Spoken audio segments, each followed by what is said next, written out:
This is not a moment for excuses or deflections or blame game. We're in the middle of a pandemic that had cost us more than 85,000 jobs as of today, lives of millions of people, millions of jobs. And we're in a position where, we just got new unemployment insurance this morning, numbers, 36.5 million claims since this crisis began, and almost 3 million new claims in the last week. The unemployment rate is nearing 15%, the highest it's been since the Great Depression. But I need not tell you all that. Of course, it's the least well off for being hit the hardest. 40% of the households making $40,000 or less experienced a job loss. Yeah, go ahead, please. Said many times that the U.S. is doing far better than any other country when it comes to testing. Yes. Why does that matter? Why is this a global competition to you if every day Americans are still losing their lives and we're still seeing more cases every day? Well, they're losing their lives everywhere in the world. And maybe that's a question you should ask China. Don't ask me, ask China that question, okay? When you ask them that question, you may get a very unusual answer. Yes, behind you, please. What, sir, why are you saying that to me specifically? I'm telling you, I'm not saying it specifically to anybody. I'm saying it to anybody that would ask a nasty question like that. That's not a nasty question. Please go ahead. Why does it matter? Okay, anybody else? Please, go ahead in the back, please. I have two questions. No, it's okay. But you pointed to me. I have two questions, Mr. President. Next, please. But you called on me. I did, and you didn't respond, and now I'm calling on Sorry, I just the young lady in the back, please. I just wanted to let my colleague finish, Okay. but can I ask you a Ladies question, and gentlemen, please? thank you very much. Appreciate it. Thank you very much.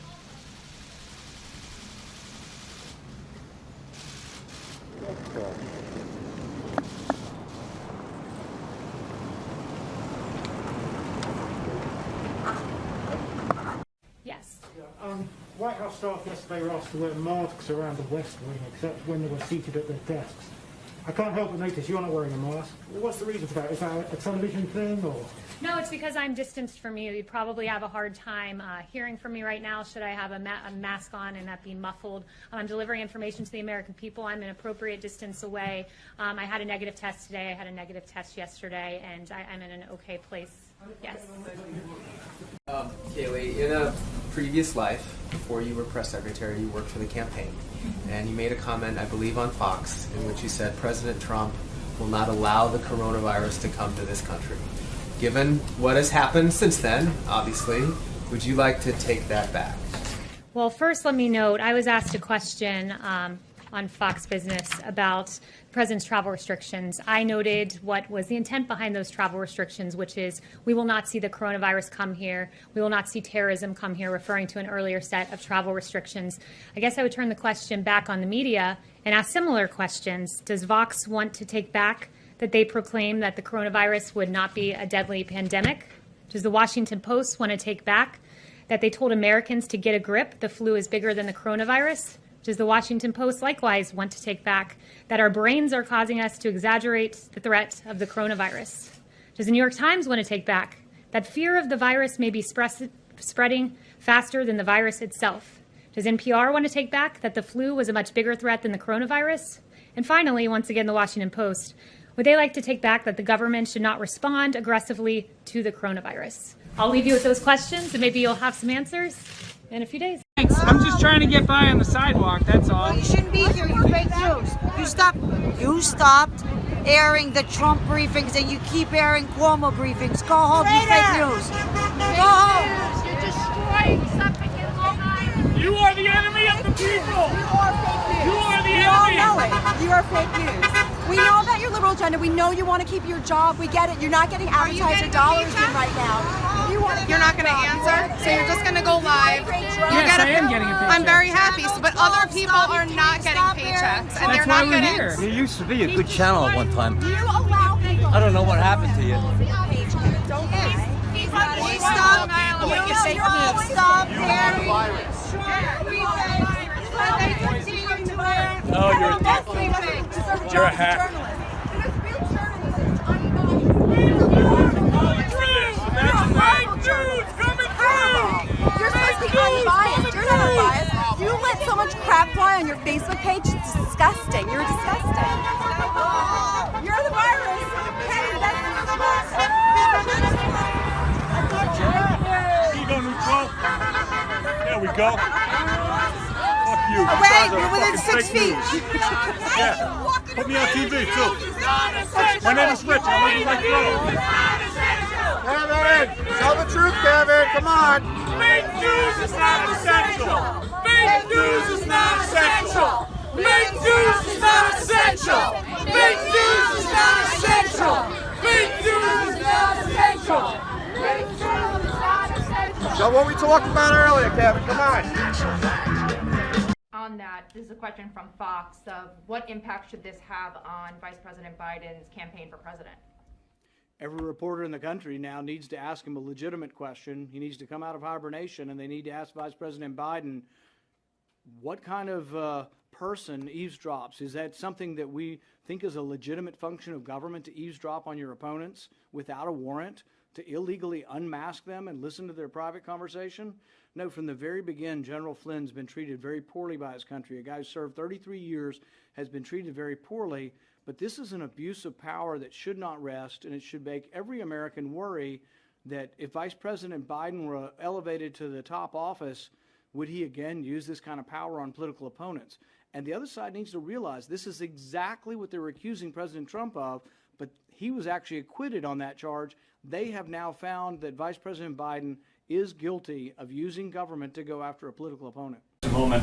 Also, in his interview with Maria Bartiromo the other day, the president suggested that people should be jailed for what he said earlier in the week was a very obvious crime. You're an attorney and the president's spokesperson. Perhaps you could lay out the elements of this crime. What crime was committed, and in what way? I assume you're referring to the Obama administration and the unmasking and... Obamagate. What is it? What are the elements of that crime? Yeah, I'm really glad you asked, because there hasn't been a lot of journalistic curiosity on this front, and I'm very glad that you asked this question. Look, there were a number of questions raised by the actions of the Obama administration. The Steele dossier, funded by the Democratic National Committee, the opposition political party to the president, was used to attain FISA warrants to listen in on conversations of people within the Trump campaign.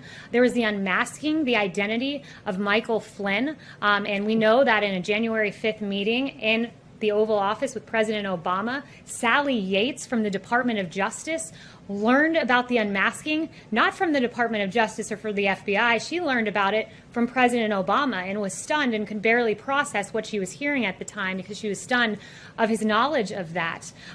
We know that there was a lot of wrongdoing in the case of Michael Flynn. The FBI notes, for instance, that said, should we, quote, get him to lie, as they pontificated their strategy. We know that the identity of this 3-decade general was leaked to the press, a criminal leak to the press of his identity in violation of his Fourth Amendment rights.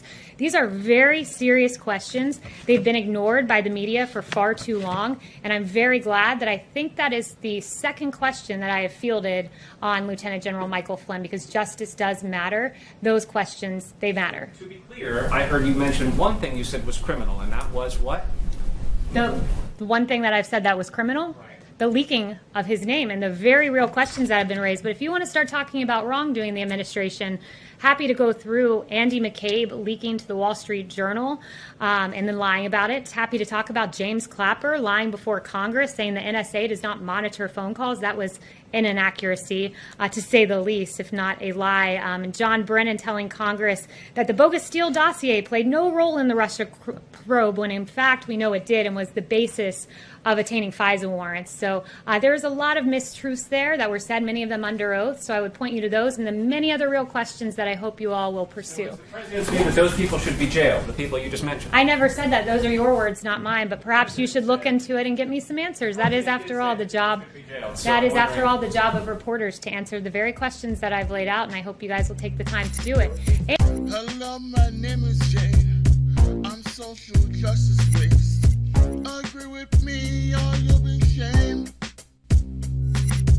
Hello, my name is Jane. I'm social justice waste.